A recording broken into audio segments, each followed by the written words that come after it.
Welcome to Ink and Moonlight, where wishes carry shadows and fate twists in the quiet of the night. Tonight we tell W. Jacobs' The Monkey's Paw, a story of magical relic that grants wishes with terrifying consequences. So settle in, listen closely, and let the suspense take hold. This is The Monkey's Paw. Without. The night was cold and wet, but in the small parlour of Laburnum Villa, the blinds were drawn and the fire burned brightly. Father and son were at chess, the former, who possessed ideas about the game involving radical changes, putting his king into such sharp and unnecessary perils that it even provoked comment from the white-haired old lady knitting placidly by the fire. "Hark at the wind," said Mr. White, who, having seen a fatal mistake after it was too late, was amiably desirous of preventing his son from seeing it. "I'm listening," said the latter, grimly surveying the board as he stretched out his hand. "Check." "I should hardly think that he'd come tonight," said his father, with his hand poised over the board. "Mate," replied the son. "That's the worst of living so far out," bawled Mr. White with sudden and unlooked for violence. "Of all the beastly, slushy, out-of-the-way places to live in, this is the worst. Pathway's a bog, and the road's a torrent. I don't know what people are thinking about. I suppose because only 2 houses in the road are let, they think it doesn't matter." "Never mind, dear," said his wife soothingly. "Perhaps you'll win the next one." Mr. White looked up sharply, just in time to intercept a knowing glance between mother and son. The words died away on his lips, and he hid a guilty grin in his thin grey beard. "There he is," said Herbert White, as the gate banged too loudly, and heavy footsteps came toward the door. The old man rose with a hospitable haste, and opening the door was heard condoling with the new arrival. The new arrival also condoled with himself, so that Mrs. White said, and coughed gently as her husband entered the room, followed by a tall, burly man, beady of eye and rubicund of visage. "Sergeant Major Morris," he said, introducing him. The sergeant major shook hands, and taking the proffered seat by the fire, watched contentedly while his host got out whiskey and tumblers and stood a small copper kettle on the fire.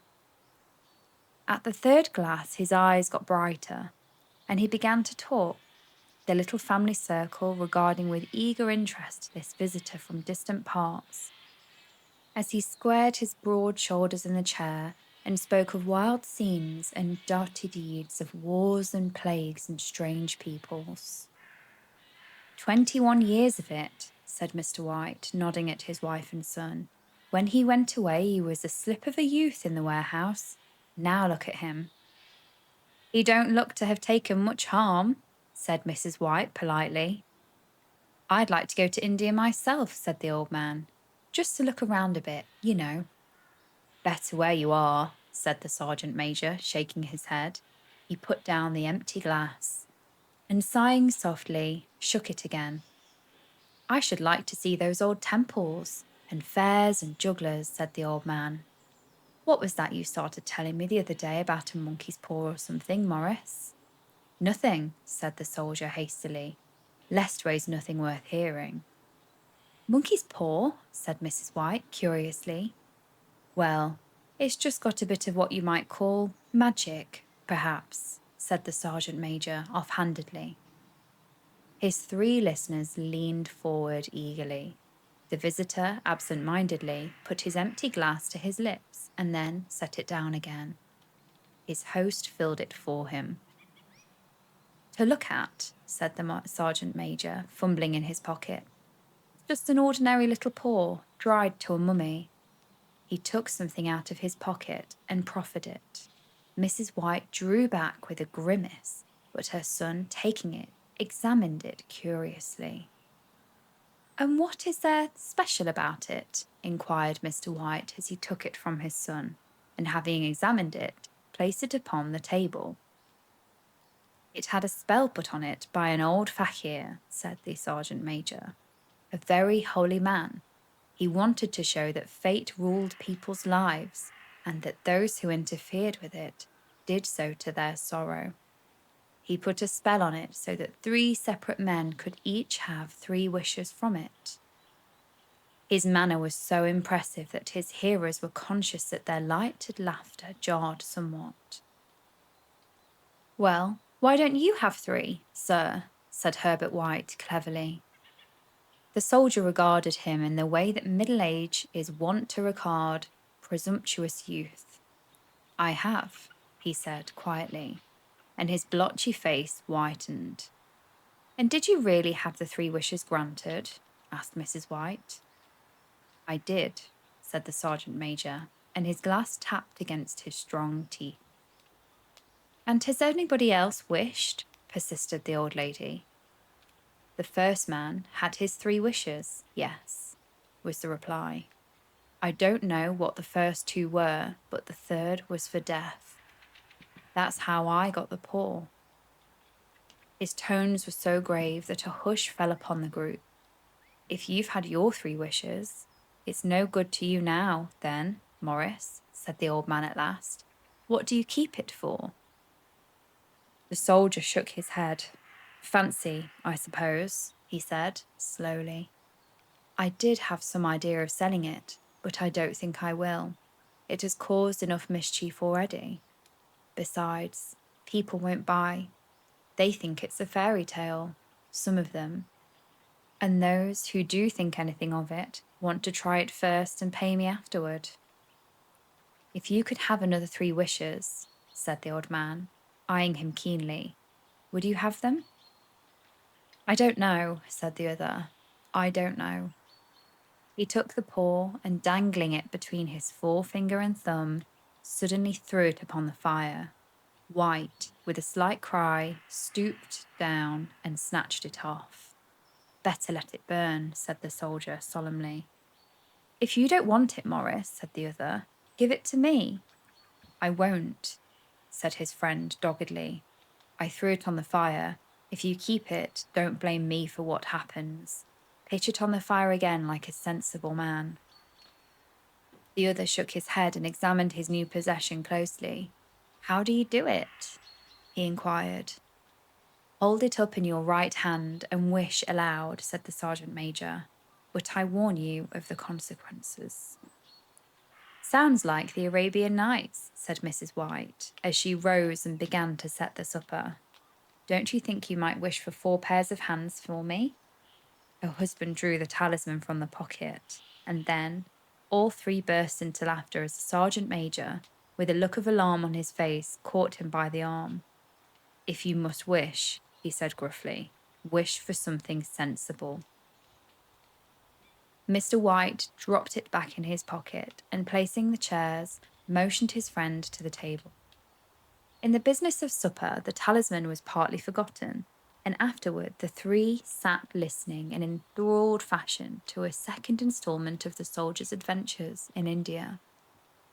"If the tale about the monkey's paw is not more truthful than those he has been telling us," said Herbert at the door closed behind their guest, just in time for him to catch the last train, "we shan't make much of it." "Did you give him anything for it, father?" inquired Mrs. Wright, regarding her husband closely. "A trifle," said he, colouring slightly. "He didn't want it, but I made him take it, and he pressed me again to throw it away." "Likely," said Herbert, with a pretended horror. "Why, we're going to be rich and famous and happy. Wish to be an emperor, father, to begin with. Then you can't be henpecked." He darted round the table, pursued by the maligned Mrs. White, armed with an antimacassar. Mr. White took the paw from his pocket and eyed it dubiously. "I don't know what to wish for, and that's a fact," he said slowly. "It seems to me I've got all I want." "If you only cleared the house, you'd be quite happy, wouldn't you?" said Herbert, with his hand on his shoulder. "Well, wish for £200 then. That'll just do it." His father, smiling shamefacedly at his own credulity, held up the talisman as his son, with a solemn face, somewhat marred by a wink at his mother, sat down at the piano and struck a few impressive chords. "I wish for £200, said the old man distinctly. A fine crash from the piano greeted the words, interrupted by a shuddering cry from the old man. His wife and son ran toward him. "It moved!" he cried, with a glance of disgust at the object as it lay on the floor. "As I wished, it twisted in my hand like a snake." "Well, I don't see the money," said his son as he picked it up and placed it on the table, "and I bet I never shall." "It must have been your fancy, father," said his wife, regarding him anxiously. He shook his head. "Never mind, though. There's no harm done, but it gave me a shock all the same." They sat down by the fire again while the two men finished their pipes. Outside, the wind was higher than ever, and the old man started nervously at the sound of a door banging upstairs. A silence unusual and depressing settled upon all three, which lasted until the old couple rose to retire for the night. "I expect you'll find the cash tied up in a big bag in the middle of your bed," said Herbert as he bade them good night, "and something horrible squatting up atop your wardrobe watching you as you pocket your ill-gotten gains." He sat alone in the darkness, gazing at the dying fire and seeing faces in it. The last face was so horrible and so simian that he gazed at it in amazement. It got so vivid that, with a little uneasy laugh, he felt on the table for a glass containing a little water to throw over it. His hand grasped the monkey's paw, and with a little shiver, he wiped his hand on his coat and went up to bed. In the brightness of the wintry sun next morning, as it streamed over the breakfast table, he laughed at his fears. There was an air of prosaic wholesomeness to the room, which it had lacked upon the previous night, and the dirty, shriveled little paw was pitched on the sideboard with a carelessness which betokened no great belief in its virtues. "I suppose all old soldiers are the same," said Mrs. White. "The idea of our listening to such nonsense! How could wishes be granted in these days? And if they could, how could £200 hurt you, father?" "Might drop on his head from the sky," said the frivolous Herbert. "Morris," said the things happened so naturally, said his father, that you might, if you so wished to attribute it to coincidence. "Well, don't break into the money before I come back," said Herbert as he rose from the table. "I'm afraid it'll turn you into a mean, avaricious man, and we shall have to disown you." His mother laughed, and following him to the door, watched him down the road, and returning to the breakfast table, was very happy at the expense of her husband's credulity. All of which did not prevent her from scurrying to the door at the postman's knock, nor prevent her from referring somewhat shortly to retired sergeant majors of bibulous habits, when she found that the post brought a tailor's bill. "Herbert, we'll have some more of this funny remarks, I expect, when he comes home," she said as they sat at dinner. "I dare say," said Mr. White, pouring himself out some beer. "For all that, the thing moved in my hand, that I'll swear to." "You thought it did," said the old lady soothingly. "I say it did," replied the other. "There was no thought about it. I had just— What's the matter?" His wife made no reply. She was watching the mysterious movements of a man outside, who, peering in an undecided fashion at the house, appeared to be trying to make up his mind to enter. In mental connection with £200, she noticed that the stranger was well dressed and wore a silk hat of glossy newness. 3 times he paused at the gate and then walked on again. The 4th time he stood with his hands upon it, and then, with a sudden resolution, flung it open and walked up the path. Mrs. White, at the same moment, placed her hands behind her and hurriedly unfastening the strings of her apron, put that useful article of apparel beneath the cushion of her chair. She brought the stranger, who seemed ill at ease, into the room. He gazed at her furtively and listened in a preoccupied fashion as the old lady apologized for the appearance of the room and her husband's coat, a garment of which he usually reserved for the garden.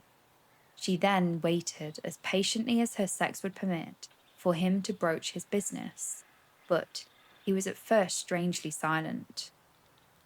"I was asked to call," he said at last, and stooped and picked up a piece of cotton from his trousers. "I come from Moore and Megan's." The old lady started. "Is anything the matter?" she asked, breathlessly. "Has anything happened to Herbert? What is it? What is it?" Her husband interposed. There, mother," he said hastily. "Sit down and don't jump to conclusions. You've not brought bad news, I'm sure, sir." And he eyed the other wistfully. "I'm sorry," began the visitor. "Is he hurt?" demanded the mother wildly. The visitor bowed in assent. "Badly hurt," he said quietly. "But he is not in any pain."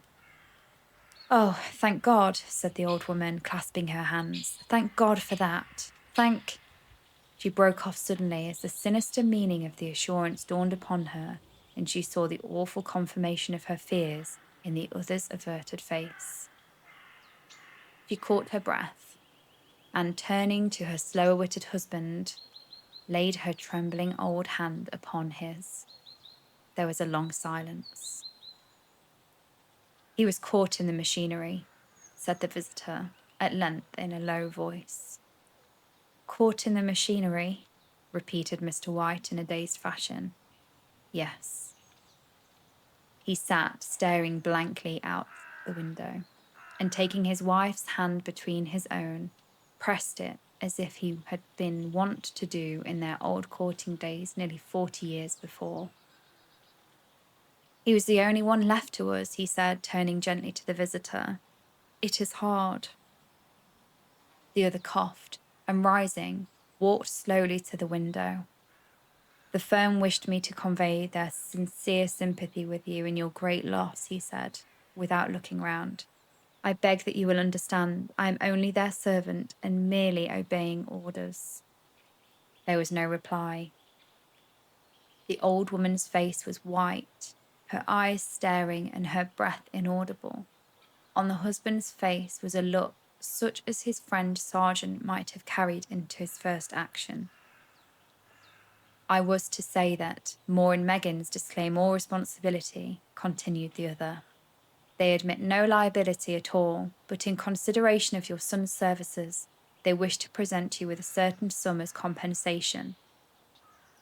Mr. White dropped his wife's hand and, rising to his feet, gazed with a look of horror at his visitor.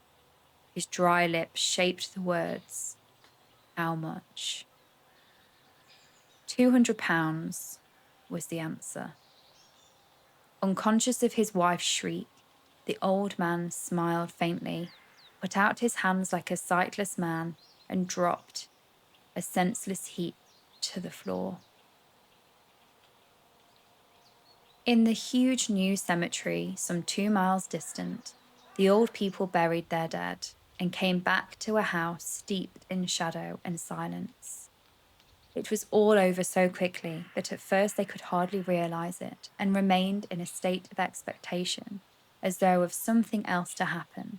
Something else was to lighten this load, too heavy for old hearts to bear. But the days passed, and expectation gave place to resignation, the hopeless resignation of the old, sometimes miscalled apathy. Sometimes they hardly exchanged a word, for now they had nothing to talk about, and their days were long to weariness. It was about a week after that, the old man, waking suddenly in the night, stretched out his hand and found himself alone. The room was in darkness, and the sound of subdued weeping came from the window. He raised himself in the bed and listened. "Come back," he said tenderly. You'll be cold." "It is colder for my son," said the old woman, and wept afresh. The sound of her sobs died away on his ears.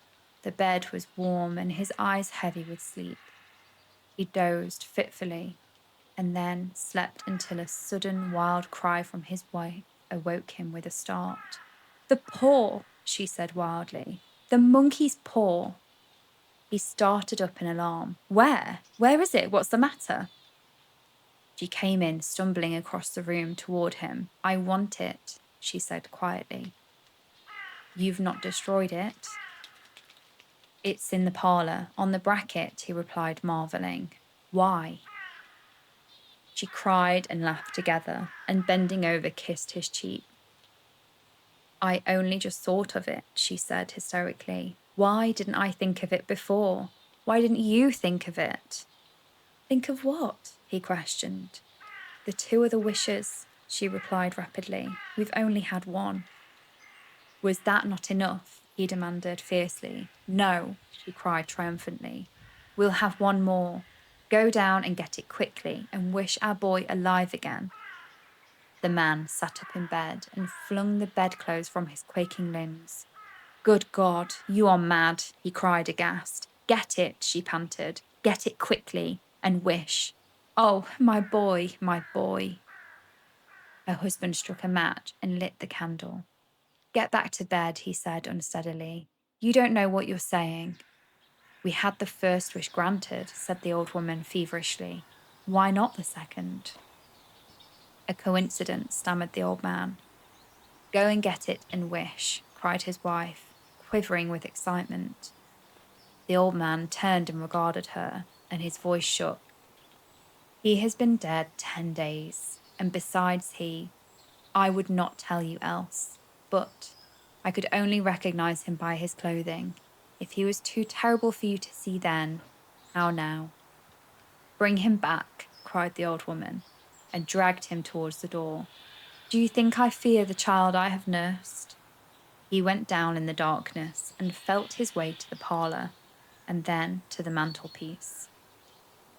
The talisman was in its place, and a horrible fear that the unspoken wish might bring his mutilated son before him ere he could escape from the room seized upon him, and he caught his breath as he found that he had lost the direction of the door.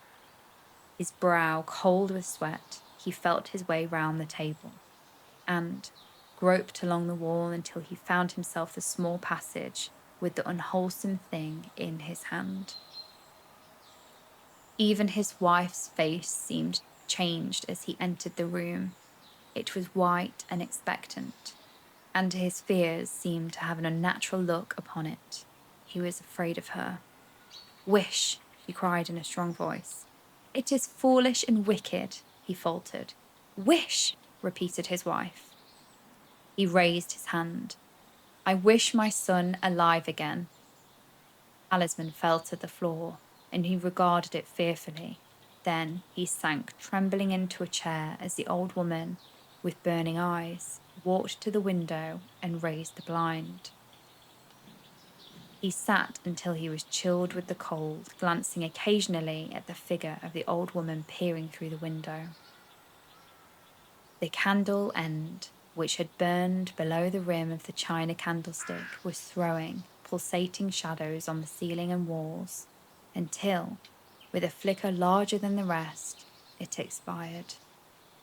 The old man, with an unspeakable sense of relief at the failure of the talisman, crept back to his bed, and a minute or two afterward, the old woman came silently and apathetically beside him. Neither spoke, but lay silently listening to the ticking of the clock. A stair creaked and a squeaky mouse scurried noisily through the wall. Darkness was oppressive, and, after lying for some time screwing up his courage, he took down the box of matches and, striking one, went downstairs for a candle. At the foot of the stairs, the match went out, and he paused to strike another. And, at the same moment, a knock, so quiet and stealthy as to be scarcely audible, sounded on the front door. The matches fell from his hand and spilled in the passage. He stood motionless, his breath suspended until the knock was repeated. Then he turned and fled swiftly back to his room and closed the door behind him. A third knock sounded through the house. "What's that?" cried the old woman, starting up. "A rat," said the old man, shaking tones. "A rat. It passed me on the stairs." His wife sat up in bed, listening. A loud knock resounded through the house. "It's Herbert!" she screamed. "It's Herbert!"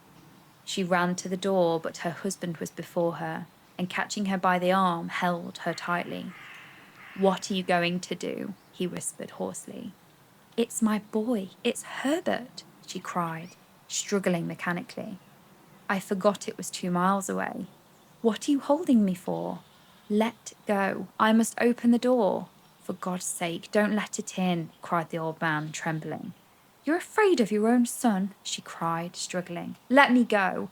I'm coming. Herbert, I'm coming." There was another knock, and another.